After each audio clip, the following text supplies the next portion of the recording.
দেশের মানুষের ক্ষমতা দেশের মানুষের হাতে ফিরিয়ে দেওয়ার লক্ষ্যেই নির্বাচন প্রয়োজন, এবং এই জন্যই অন্তর্বর্তীকালীন সরকারের মূল দায়িত্ব। হ্যাঁ, এখন এসেছে সংস্কারের বিষয়।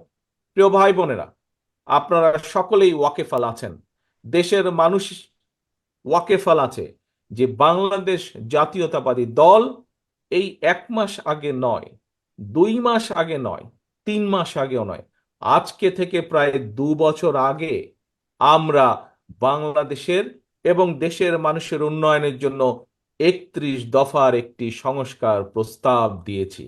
আজকে অনেক ব্যক্তি বা সংগঠন সংস্কারের কথা বলছে। আজকের অন্তর্বর্তীকালীনও সরকার যে তারাও সংস্কারের কথা বলছে, কিন্তু এই সংস্কারের প্রস্তাব বিএনপি দেশের মানুষের সামনে প্রথম হাজির করেছে, কারণ বিএনপি দেশ এবং দেশের মানুষের জন্য চিন্তা করে বলেই আজ নয়, 3 মাস আগেও নয়, 6 মাস আগেও নয়, আজ থেকে 2 বছর আগে বিএনপি সংস্কার প্রস্তাব দিয়েছে। কিন্তু প্রিয় সহকর্মীবৃন্দ, এই সংস্কার প্রস্তাব এটি যে কোনো সাধারণ মানুষ বোঝে। সংস্কার প্রস্তাবের কাজ বা সংস্কারের কাজ অবশ্যই অন্তর্বর্তীকালীন সংস্কার, কিছু কিছু সংস্কারের কাজ এই সরকার শুরু অবশ্যই করতে পারে, আমরা চাইও যে তারা শুরু করুক। কিন্তু সংস্কার একটি চলমান প্রক্রিয়া। সংস্কার একটি চলমান প্রক্রিয়া। একজন শুরু করবে, বাকিরা তাকে, সেই সংস্কারকে তারা চলমান রেখে সামনে নিয়ে যাবে।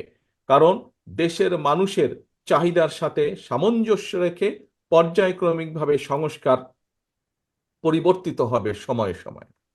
এখন প্রিয় ভাই বোনেরা, যেই কথাটি আমি বলছিলাম যে আজ আমরা কেন এখানে একত্রিত হয়েছি, আমরা ভোট প্রক্রিয়ার মাধ্যমে সঠিক নেতৃত্ব বাছাই করে নিব, যারা দলকে সুসংগঠিত করবে, যারা দলের নেতাকর্মীদের স্বার্থ দেখবে, যারা দলের আদর্শ নীতিকে মানুষের মাঝে নিয়ে যাবে, প্রতিষ্ঠিত করবে, যারা সত্যিকারভাবে রাজনৈতিক ভিত্তিরূপে দলকে গড়ে তুলবে।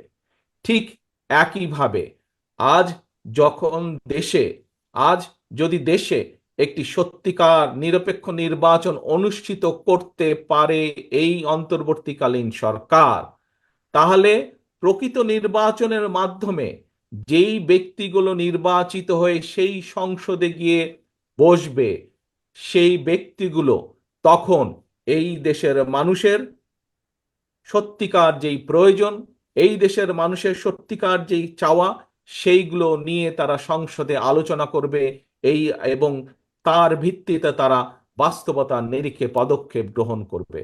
আজকে নির্বাচন হলে দেশে, কেন আমরা নির্বাচন চাইছি, বারে বারে বিএনপি সহ বিভিন্ন রাজনৈতিক দল কেন নির্বাচনের কথা বলছে, কারণ এই জন্যই নির্বাচনের কথা বলছে।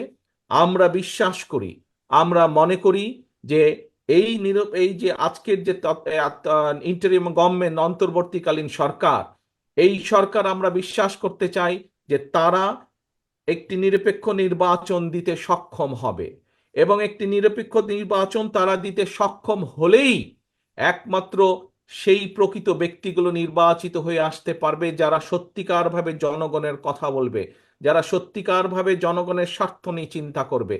তাহলেই একমাত্র সংসদে বসে আলোচনা হতে পারে কিভাবে আমাদের দেশের ভবিষ্যৎ প্রজন্ম, বর্তমানে যে সন্তানরা, তাদের শিক্ষা ব্যবস্থাকে সুন্দরভাবে ঢেলে আমরা সাজাতে পারবো, যাতে করে তারা ভবিষ্যতে শুধু পুঁথিগত বিদ্যা না, তারা যে আমাদের মূল্যবোধ, সামাজিক মূল্যবোধ, সেই মূল্যবোধের আলোকেও শিক্ষিত হয়ে তারা দেশ গঠনের কাজে নিজেদেরকে নিযুক্ত করতে পারে।